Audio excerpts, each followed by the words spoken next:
Hello, my name is Sonali Chopra and I welcome you all to a new episode of Around the World in 7 Days.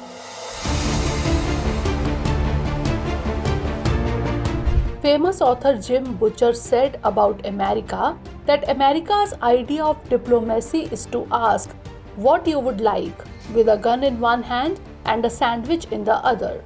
This appears to be true in light of the recent Israel-Hamas war. On one hand, almost all the voices of the Middle East are holding Israel responsible for the attack on Gaza's Al-Ahli Arab Baptist Hospital and are showing their sympathy towards the people of Gaza Strip. At the same time, the American president visited Israel and denied the charges that the Israeli army was involved in this attack. The US also vetoed a UN Security Council resolution that called for a humanitarian ceasefire to allow aid delivery and condemned violence and terrorism against civilians.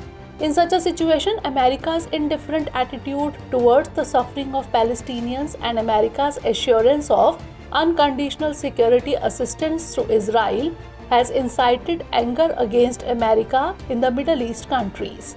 The anger in these countries against America is such that people in Bahrain have taken to the streets against America. It is worth noting here that Bahrain is an important partner of America. Jordan has also cancelled the conference to be held here. The American president also going to participate in it. In such a situation, the question arises that what will be the effect of this deteriorating relationship of America with the Middle East countries? Will this weaken America's influence in the Middle East countries? And will China take advantage of this weakening influence? In today's discussion, we will find answers to such questions. But first, let us understand the history of America-Israel relations. Israel's relationship with America begins in the year 1948, when the then US President Harry Truman recognized Israel at the time of its creation. Later, after the Six-Day War of 1967, relations between Israel and America became stronger. During this period, America not only sold arms to Israel, but also allowed it to borrow from American banks at below-market rates to support development efforts there. In the 1980s and 90s, the US and Israel began cooperating on weapons research, development, and production.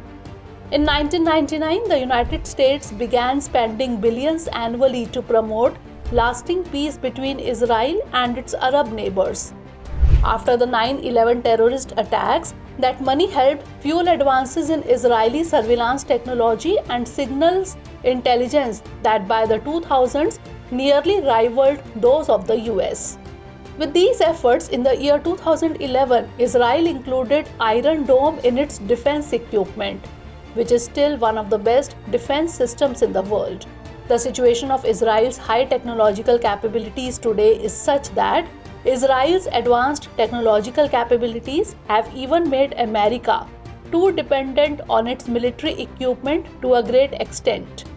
We can understand the depth of US-Israel relations from the fact that currently Israel receives military aid worth $3.8 billion annually from the US under a memorandum signed in 2019. This was about 16% of Israel's total military budget in 2022. The effect of this closeness of 75 years is that, once again, the American administration has not only warned almost the entire Middle East against attacking its most important ally, but has also deployed its aircraft carriers to help Israel. The US not only rejected Arab calls for de-escalation or a ceasefire, but also demanded Arab governments and the Palestinian Authority to unequivocally condemn Hamas, which was not followed by most countries except Bahrain and the United Arab Emirates. In such a situation, America has pitted the Middle East countries against itself. Although the US has agreed to allow Israel to open the Egypt-Gaza border for food, water, and medical supplies after an 11-day total blockade, this does not seem to show much support for the US in other countries. None of the 6 countries that have signed peace agreements with Israel, that is Egypt, Jordan, United Arab Emirates, Bahrain, Sudan, and Morocco, have so far dared to directly confront America by ordering the recall of their diplomats from Israel. But still, the situation seems to be turning against America, and Iran has given further impetus to it. Iran's Foreign Minister Hossein Amir-Abdollahian has traveled to countries like Iraq, Qatar, Lebanon, and Syria to garner support for the Palestinians. While the attack on the Gaza hospital has created a wave of sympathy for the Palestinians across the world, this attack has dealt a deep blow to the normalizing relations between Saudi Arabia and Israel, while Egypt's demand for independent Palestine in the presence of US Secretary of State Antony Blinken shows that this attack has changed the direction of the wind in the Middle East.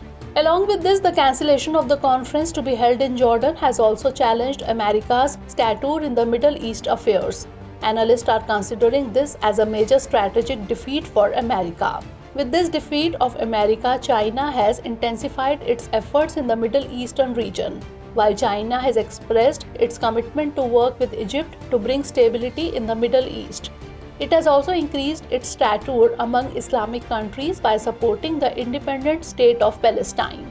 China has also succeeded in bringing the Middle East countries to its side by supporting the Russian resolution brought against Israel in the United Nations Security Council. However, only time will tell how much long-lasting victory will be. Now it is the turn of Sunday's special episode of this program, in which we will talk about other important international news. Russian President Vladimir Putin met Chinese President Xi Jinping at the Belt and Road Global Summit in China. This conference was organized in Beijing, the capital of China. It created an 8-point plan to take the BRI forward, which includes promoting small projects, green development, and construction. It aims to develop rail, road, and port infrastructure to facilitate the export of Chinese goods. The BRI has been widely praised in many countries for promoting development, while it has also been criticized for environmental damage and corruption.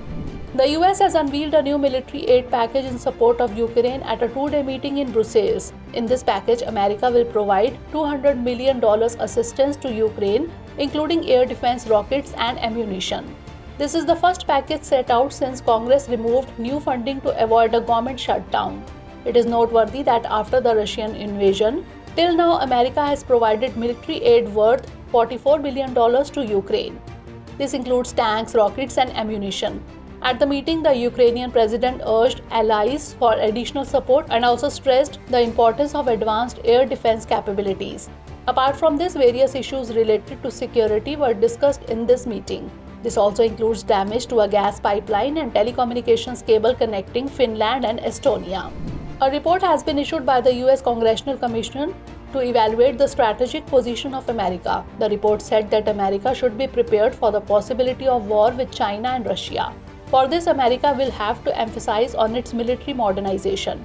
The Commission said Washington needs to urgently execute the nuclear weapons modernization program, which was started in 2010. The project should be expanded to take into account all weapons, nuclear delivery systems, controls, and communications. It also includes deploying more tactical nuclear weapons in Asia and Europe, production of Columbia-class nuclear submarines, and better use of emerging technology such as AI. Apart from this, the report also calls for increasing the conventional forces of America and its allies. So that's all in today's episode. See you in the next episode. But before that, let's note down a question based on today's story. The Israel-Hamas war has reduced America's influence in the Middle East and opened new doors for China. Analyze.